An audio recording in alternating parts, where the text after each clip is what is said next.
The following audio drama is rated R for Rockin'. You can be sure that everything you wanted to see when you're a teenager is here. Just tantalizingly out of reach if you're under 17 or 18 years old. This is Kevin Patterson, the writer and producer of Samuel Sift, Post-Apocalypse Detective, a zombie comedy noir, with more emphasis on the comedy than the zombie. It is not appropriate for children and has explicit content. This is episode 2 of season 2. It is the conclusion of The Case of the King. Detective Samuel Sift is investigating the sudden appearance of a chomper, or a zombie, at the classy Hilton Hotel, and the death of the king, a popular musician. Thank you for listening. Look, there comes one of them now. They're coming for you.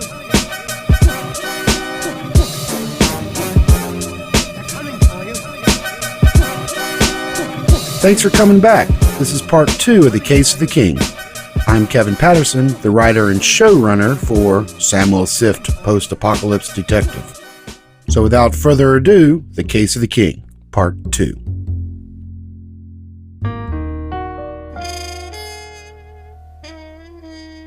The Hilton Hotel's manager, Barbara Babbitt, had hired me because she had a drinking, boisterous musician yelling profanities down the hotel's hallways. By morning, the drunken performer was a dead performer.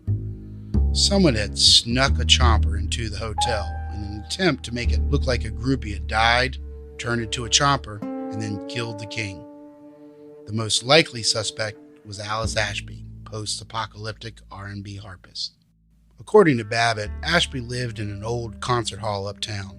The next morning, it was time to pay her a visit and pull her strings. I knew she was guilty of something, I just didn't know what. Who's there? Samuel Sift. I'm an employee of the Hilton Hotel. State your business. I've come to discuss the delivery of your harps. No need. My men will come later this week.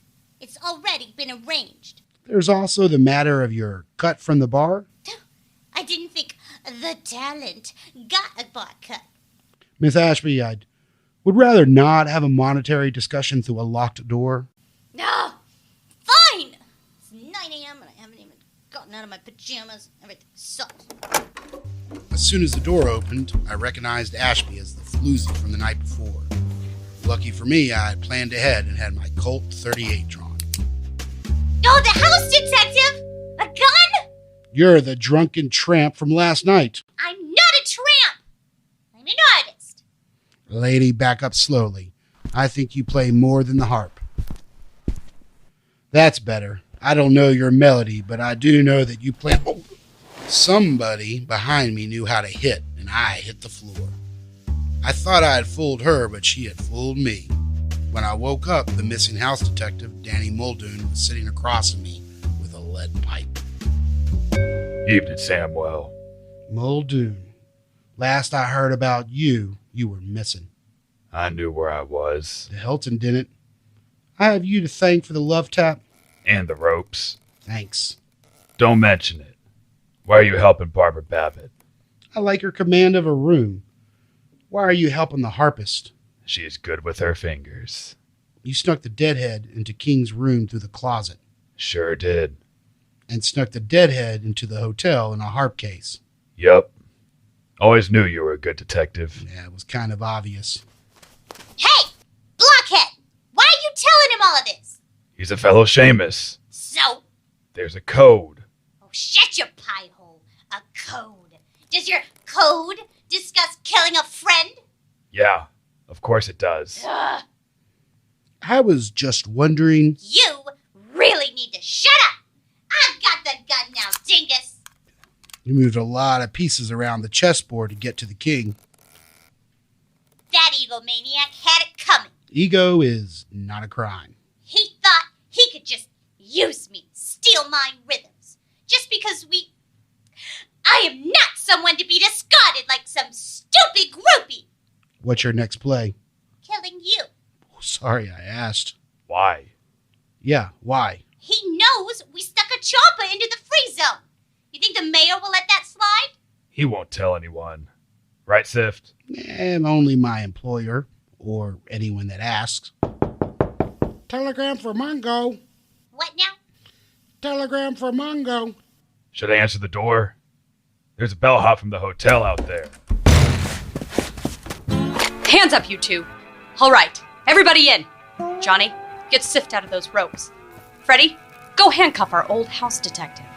Pete, put Mrs. Ashby in these handcuffs. How did you get in? I had a key from a show you did a couple of years ago. You have no right! You are not the authority! I have a gun. I don't care! This is my sanctuary! My creative space! It is here that my fingers glide across the carpet. Alrighty, let's just calm down and let's think about what's Do going on. not interrupt me! Muldoon, attack them! Nope. I've seen Babbitt handle a shotgun. Attack them! Do as I say, or I'll... Time for you to shut up. You can't tell me what to do! You are really good at knocking people down. Comes with the job. Does it? Thanks for the save. Thanks for the lead. How did you know to come save me? Lucky guess.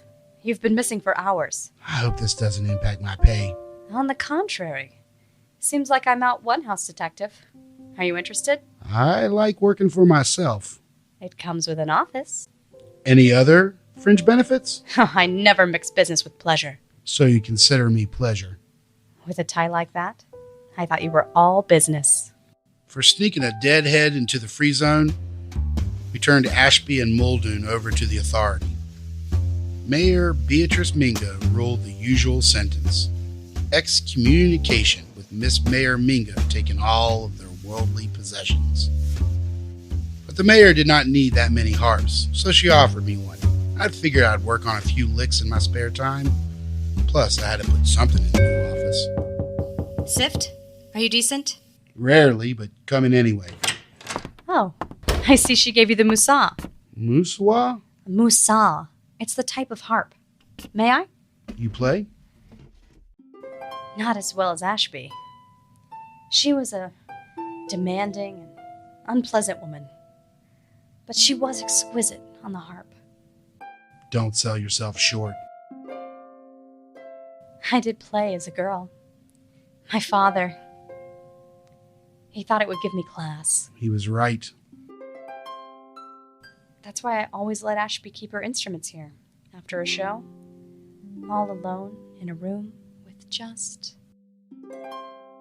That was lovely. The mayor gave me one too. I took the Delphi. Seems prophetic. Feel free to come by anytime. I will. When I need you to do something for the hotel. That the only reason? If I'm in the Hilton, I'll work. No play. Well, would you like to schedule a weekend away? Oh, who travels for fun anymore? Evening, Samuel.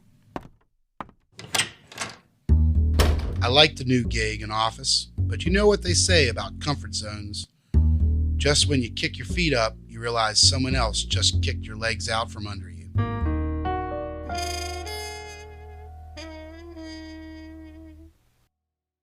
Look, there comes one of them now. They're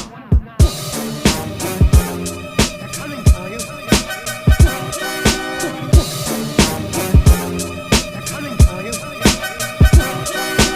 That was the conclusion for Case of the King. This season we're doing some standalone cases. Each case will be a couple of episodes. Tell us what you think. Please leave a review, or if you rather, a tweet.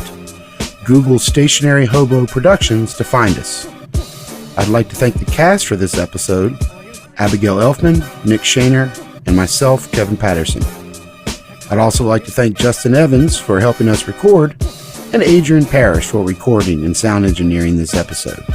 Our composer was Scott McLaughlin, opening beat by Space Baby. This has been a Stationary Hobo production, sound engineered by Lost Frequency Audio Lab.